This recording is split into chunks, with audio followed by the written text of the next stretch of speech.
精準拋售還是內幕交易疑雲？3月23號，特朗普喺社媒發布對伊緩和言論前15分鐘，市場出現5.8億美元原油期貨大額拋售，呢1分鐘級精準操作，將其推向內幕交易，質疑漩渦。儘管白宮否認資訊泄露，但結合特朗普過往爭議與美國政界內幕交易亂象，呢場異常交易絕非偶然，其資訊優勢濫用，嫌疑已動搖市場公平根基。此次交易嘅核心疑點係時機精準與場景反常，拋售發生喺無重大數據、無官員講話嘅平靜時段。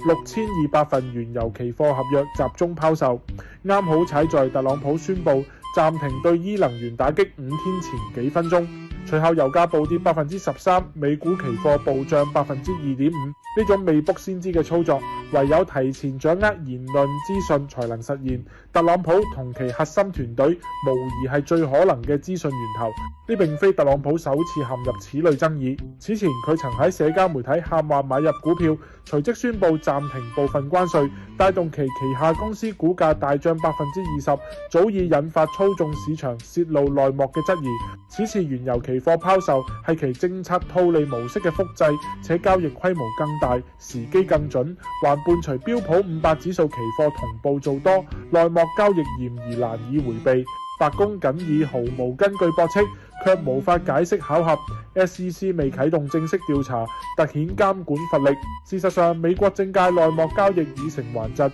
近8名議員曾涉此類行為，相關法案因處罰輕，執行衝，形同虛設，為特朗普及其身邊人提供咗可乘之機。特朗普嘅言論直接影響全球能源市場，若其或身邊人利用資訊牟利，既違背公平原則，亦損害普通投資者利益。伊朗否認談判，稱其言論為操縱市場嘅虛假資訊，更添諷刺意味。